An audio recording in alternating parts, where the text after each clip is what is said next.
So, fellas, Summer of Love 2025 is kicking off and we got fires, we got foreign flags being waved. So why am I in such a good mood? I finally get to talk about how it all works. This is a serious topic, and it will be handled in a very unserious manner. First, what I want you to realize is your apoplectic frustration with the political violence from the left is completely warranted. I need you to realize something. Oftentimes, when people first find out about something, they have an impending feeling of doom because they feel like since they just learned about it, they think it's just starting to happen. I assure you, this has been happening for a century. This is nothing new. Which is why the current riots you're seeing in Los Angeles are immaterial to what I'm talking about. I'm going to show you a training seminar by the Michael Jordan of communist political violence, Lisa Fithian, who trains violent protesters. All right, part of what we're trying to do here is expose the violence of the police, but mitigate the harm on our bodies, right? Because when people see what the police are willing to do, it begins to change their hearts and minds. She educates people on the importance of if somebody wants to break a window to get into a government building, we should just let them do it. I think we don't have a lot of experience taking over government buildings. And we might need to think about that. And I know, as I said earlier, how we may find ourselves in the streets with people with different tactics than ours. There may be some people that are willing to break the windows to get into the government buildings. If that's what we need to do, then we shouldn't fight about that. Let's do that. But she doesn't just educate any people, she educates leaders of NGOs. In this example, one of the lead organizers for Shut Down DC. Patrick Young is one of the main organizers for Shut Down DC. So we're gonna shut down the White House. So let's say we want to shut down the White House and make sure nobody goes in and out, right? We would need to have map the White House and know every access point so we knew we could blockade it. But then we would need more people to support that. Then, those NGOs talk to federal employees so they can use their federal access to assist in shutting down parts of the city and government. Welcome everybody here. I won't take much time. Nadine, and I work with Shut Down DC, also one of the hosts of this program, and federal employee myself. Really happy to bring this here. We will be dropping links in the chat for the federal guide that you can refer to for more information after this workshop is over, and please do share that widely. But you didn't come here to hear me talk, you came here to hear me mock, so let's start walking our way through this dystopian nightmare. How did the media treat the 3-hour riot that was January 6th? Donald J. Trump called for the insurrection against the United States of America. You talked about Al-Qaeda. What has he done in terms of incitement, right, that Osama bin Laden didn't do? Each of these people should be shamed, and they're going to go back, to the Olive Garden and to the Holiday Inn that they're staying at. The way that we in the media speak about this is so important. Today was terrorism. We call them terrorists. Terrorists. Domestic terrorists. Domestic terrorists. Domestic terrorists. These people are not Americans. Kevin McCarthy was on Fox calling this un-American. Marco Rubio. I don't know. There's a lot of empty rhetoric. There's a lot of empty concern. Hawley, I should say, of all people, had the nerve to condemn the violence that we saw today. Josh Hawley should resign in ignominy. Ted Cruz as well. But honestly, Mitch McConnell too. Shame on them. Shame on those senators. They sided with domestic terrorists yesterday, and we won't forget it. This in no way absolves them of the sin and the sins that they and the president have committed against this country. And if Donald Trump Jr., Rudy Giuliani,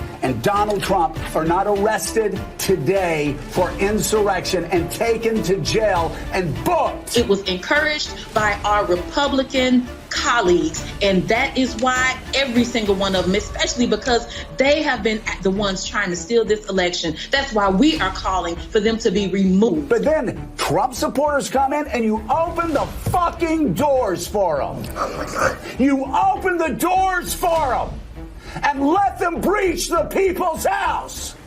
Interesting perspective, we'll keep that in mind. Let's juxtapose that with what's happening nowadays in Los Angeles in 2025 with cars being lit on fire. Could turn very volatile if you move law enforcement in there in the wrong way and turn what is just a bunch of people having fun watching cars burn into a massive confrontation and altercation between officers and demonstrators. Or just a group that splintered off, happened to find 5 cars that they were able to light on fire, and it makes it look like it's a lot worse than the situation actually playing out on the ground. It's a great point, Jory, because that's the quintessential question when you have rallies, demonstrations, riots, if you will. I wouldn't go far as to call it that. I know President Trump had tweeted about riots and looting. I don't know that I would characterize it that way. But certainly when you have groups like this, from what we've seen, Tommy Pan over here to the left here, it's the vast majority are people taking videos, people waving flags, people walking around, people wanting to be part of the cause, wanting to have their voices heard, and wanting to show the power of numbers and the power of force. Terrific! Having fun watching cars burn. And turn what is just a bunch of people having fun watching cars burn into a massive confrontation and altercation. And some people that just so happen to splinter off and set 5 cars on fire. Just a group that splintered off happened to find 5 cars that they were able to light on fire, and it makes it look like it's a lot worse than the situation actually playing out on the ground. And people that just want to have their voices heard and show the power of numbers and show the power of force. Wanting to have their voices heard and wanting to show the power of numbers and the power of force. Unlimited charitability. But let's go back in time. We're in 2025 now. You think this is the first rodeo? We're gonna go back to 2020, I'm just kidding. You think that was the first rodeo? We're gonna go to 2017, not the first rodeo. But just to show you how long this has been going on for, this is back when Antifa was a thing. Notice how feminism went away, Antifa went away. They're always morphing their movements. So let's see if the left in 2017 posed a violent threat. Good question. Let's see what the news coverage was like. Their clashes with neo-Nazis shut down the UC Berkeley campus in February over a planned appearance by far-right figure Milo Yiannopoulos. They fought with white supremacists a year ago in Sacramento. 5 people were stabbed. Witnesses say last weekend in Charlottesville, some who joined peaceful counter-protesters were as violent as the radical right. What about the alt-left that came charging at the, as you say, the alt-right? Do they have any semblance of guilt? Many in the radical left call themselves the... Let's just cover up that bashed-in car window. Dressed in black. Experts say their numbers, though still small, have grown since the Trump election. They justify their violence against racists as having the moral high ground, and they don't trust police. In their opinion, law enforcement is often complicit in white supremacist violence. Antifa don't trust the cops because they're revolutionaries that want to destroy capitalism, in many cases destroy the state. Okay, so their numbers are growing, they feel like they have the moral high ground, they're committing violence in the streets, and they want to destroy the state. Okay, so that sounds like it's a problem. Ready to completely ignore that problem? Those who track extremist groups say followers of the radical right have been responsible for far more deaths. Dylan Roof, who killed 9 at a black church in South Carolina, was a white separatist. So was Aaron Snyder of Indiana, who stabbed and killed a black man last year in his backyard. So if you're making this case for white supremacy, why would you call Dylan Roof a white separatist? And then they're like, and this other guy that stabbed a black guy in his backyard. Okay, so those seem like isolated incidents. It doesn't seem like they're taking to the streets involving people getting stabbed. They fought with white supremacists a year ago in Sacramento. 5 people were stabbed. Weird strategy, but when you control the narrative, I guess you could just say whatever you want, all right. The FBI tracks both the radical right and the left, but says it's white supremacist extremists who pose the greater threat of deadly violence.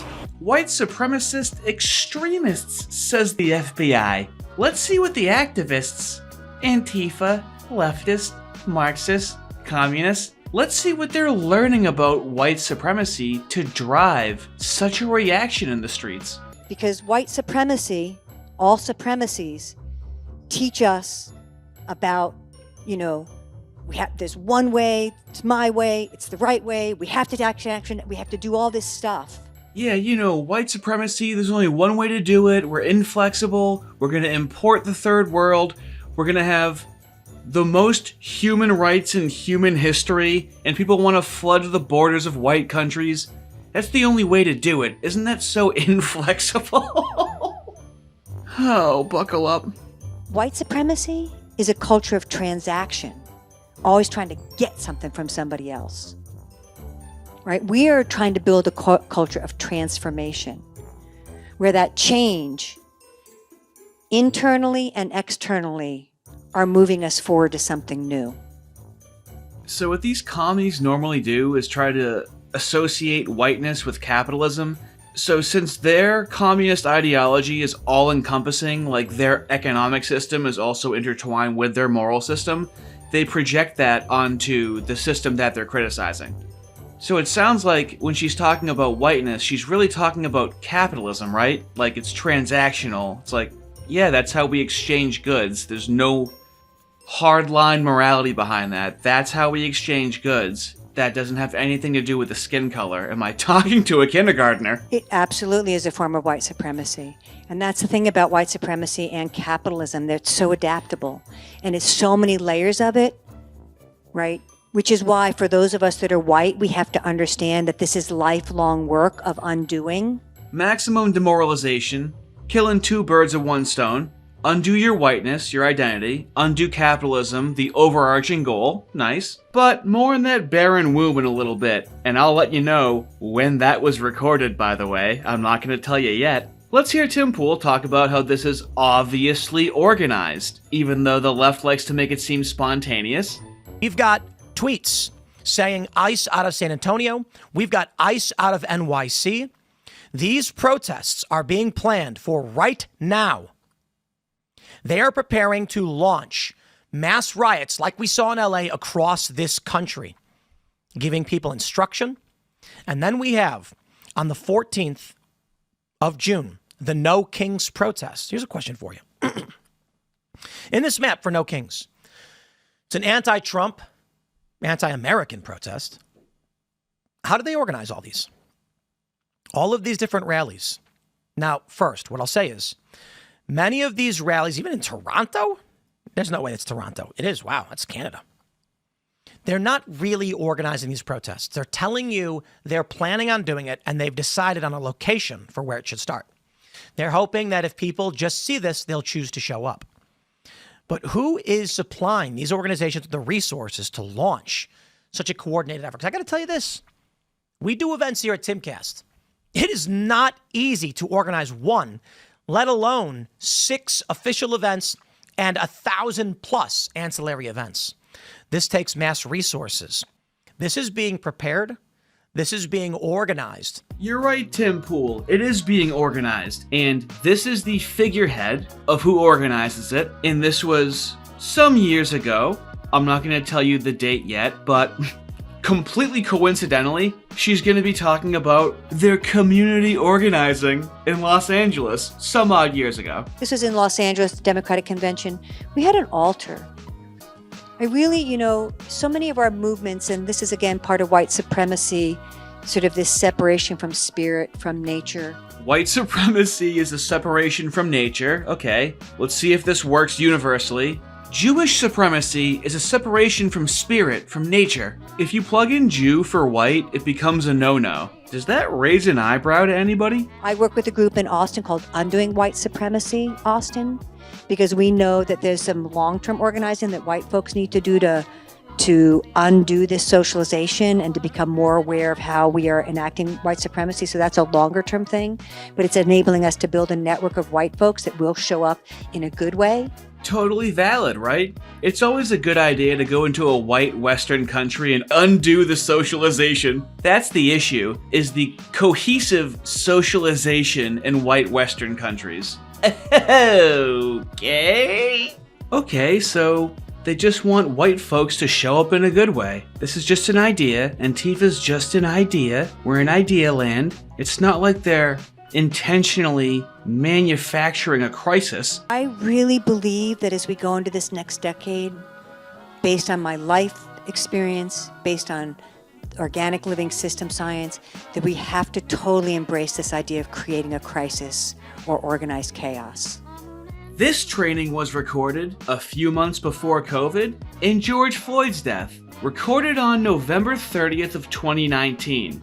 Curious. A few months later was the largest global, curated, manufactured, organized crisis in recorded history. That we have to totally embrace this idea of creating a crisis or organized chaos. I think that we're afraid of that, and it's part of what holds us back.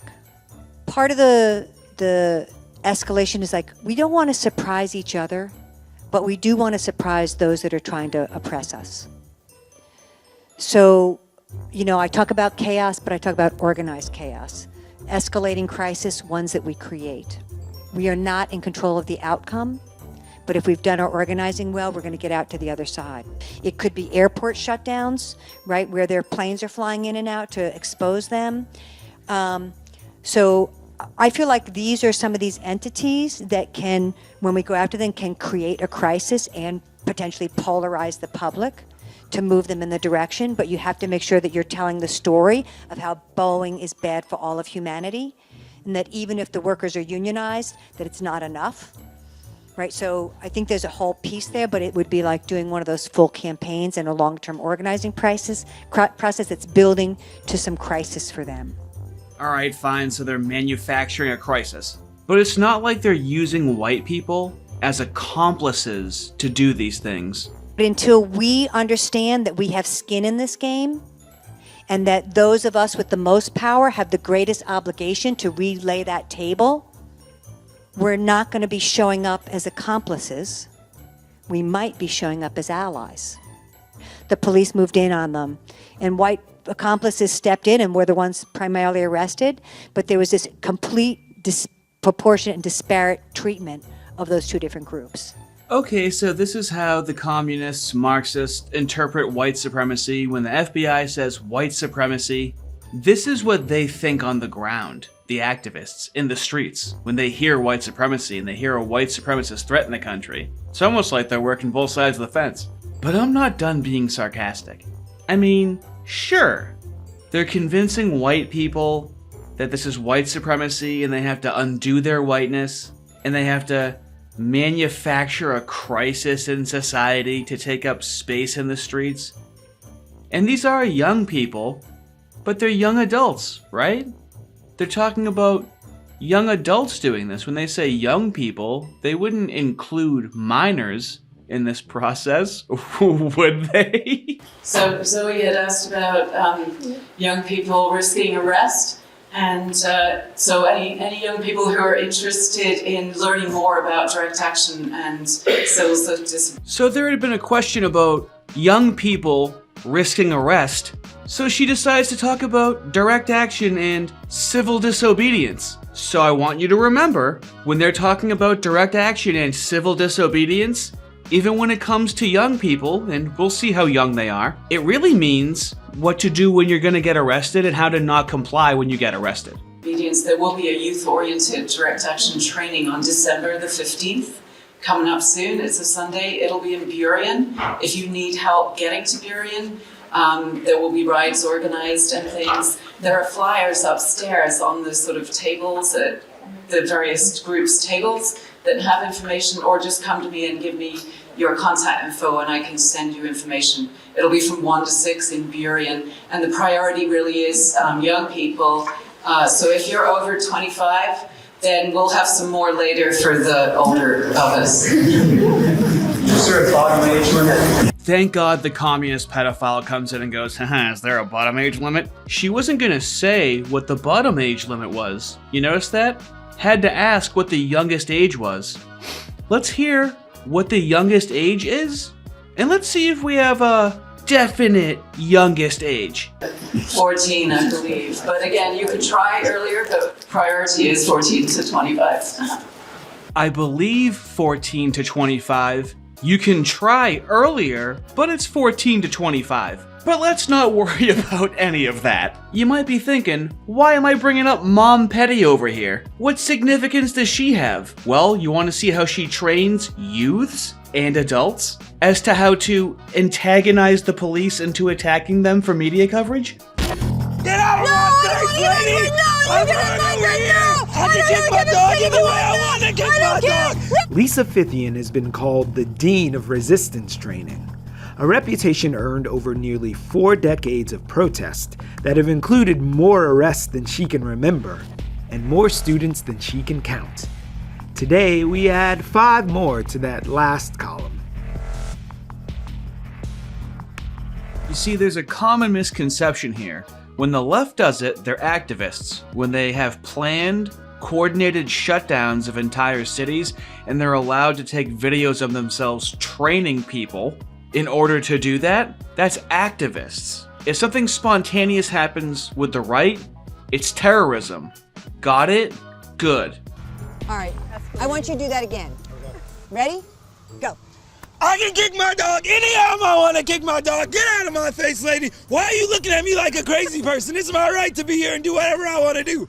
What's wrong with you? Why are you looking at me? Say something. Get out of my way. You see this crazy lady? What are you doing? Let me ask you, was it harder for you to maintain that if I'm not? Who's calm. Right, exactly. Yeah. And so part of what we learn is like if look you're crazy. escalating and I escalate, we're going to go like this. But if I come down, you're not going to be able to sustain it. No. Now you're pretty good at that, but so. I have a lot of rage. All right, there you go. Okay, so we're going to go into our final role play of blocking this prison.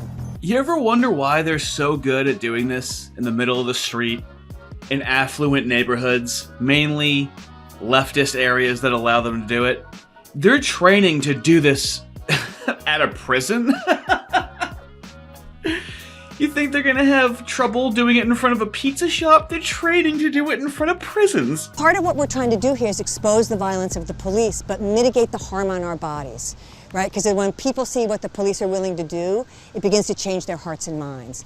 Hear our voices, hear our sound. Shut this dirty prison down. Come here, us. Just think to yourselves for a moment what the evidence was for the Proud Boys and for the seditious conspiracy. I think it was 14 convictions of seditious conspiracy totaling to over a century in prison between these different people. What was the evidence that they were seditiously conspiring? Was it text messages? Did they show this level of training? Can anyone remember? Does anyone know what the evidence was to get seditious conspiracy charges against them? Nobody seems to know. Nobody knows because I've asked them repeatedly. This is the level of coordination the left is allowed to get away with in order to block streets, block entrances and exits of buildings, while coordinating with a non-government organization named, well, let's say Shut Down DC, for example. How funny is that? There's an organization in DC called Shut Down DC that DC knows about, and DC lets them exist, to collude with federal employees to shut down public spaces for democracy. Was that confusing? Let's make this as simple as possible. When you're making your guide for federal workers to subvert the government for communist causes, call it democracy defense. Everything you're doing, say you're doing it in the name of democracy. Just like Antifa, just like saying you're anti-fascist while using fascist tactics. Nadine, and I work with Shutdown DC, also one of the hosts of this program, and federal employee myself. Really happy to bring this here. We will be dropping links in the chat for the federal guide that you can refer to for more information after this workshop is over, and please do share that widely. Once you've established you can use the word democracy like a rape whistle to hide any and all criticism of what you're doing, then collude as to how you can slow things down if you have to. If you can slow down certain legislation or slow down certain departments by acting intentionally obtuse and in bad faith, saying maybe we should look more into this or I need some more clarification on this. And I mean, sometimes you can slow down how the government works for weeks or months. Honestly, the opportunity to put something together and then, weigh in on clearances and things is just a really great way of gumming up the works. Because, you put forward information that will be rejected because it's accurate. But then, I really think that the Bureau of Crop Dusting needs to take a look at this. Or, I can't send this in until I am sure that so-and-so has seen it and agrees. Or, don't you think the lawyers need to be involved? Because, and you can, gum stuff up for days or at least really irritate some people. But or really making bureaucracy your friend. Oh, yeah. I just want to agree, especially with that part about pushing things before the general counsel offices, because they've been my best friends of slowing things down for some weeks, sometimes months. Make sure you have over 100 federal workers listening in to really disseminate this information effectively, and of course, spearheaded by the least surprising phenotype in human history. Now that you have your communist feds locked down, it's time to interact with the private sector and coordinate a fake, what they call Fed flu, to all be sick on the same day in order to really collude and organize with the workers to subvert democracy and go against what people may have voted for. In the most recent government shutdown, I think there was a really strong relationship between the air traffic controllers, even though they did not strike at any point, the issues that they pose to the unions in the airline industry that ended up playing a huge role in helping get the government back open.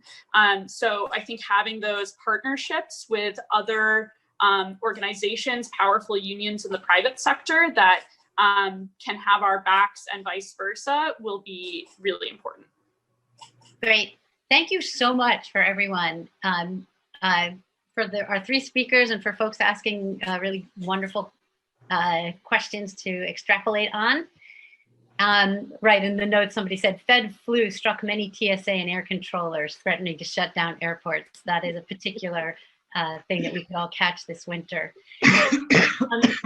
And finally, once you have feds colluding with NGOs in the private sector, what's the only thing left to do? The LA County Police say that they have it under control. Carrying a flag is not illegal, as you know.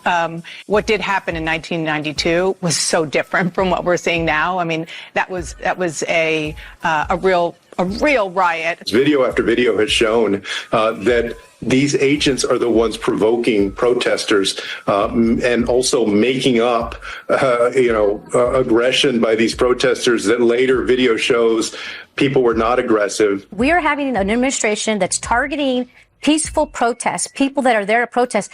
The president is sending the National Guard because he doesn't like the scenes. He doesn't like the scenes of people peacefully protesting. Unrest is isolated. LA is home to millions of people, most of whom are having a normal day here on Sunday. You know, you've heard reports that there are riots on the streets of Los Angeles. That is not what's happening across the city of Los Angeles. Governor Newsom's right. There wasn't anything like a riot happening on Friday, Saturday. We just witnessed a protester thanking a National Guardsman for his service here in California. LAPD, by most estimates, had this under control last night. No, I don't think the National Guard is needed now. Things in LA are calm. There was a protest that got a little unruly late at night. There have been no violence where anybody that was protesting hit anybody, shot anybody, threatened anybody. Nothing has happened. What is just a bunch of people having fun watching cars burn. So let's end it here, fellas. This is a feature, not a bug. They could stop it. They choose to not stop it. If there's infiltration of the federal government, then there's infiltration at the state level and local level. These things are highly coordinated. And realize we don't need any extra laws. We just need to enforce the existing laws. There's conspiracy to riot. Like, think of all the charges that the left is able to drum up against the right, and the right just can't find anything to charge them with. What good are they if they can't even do that? But all we can do in the meantime is mock and roll, baby. Have a good one.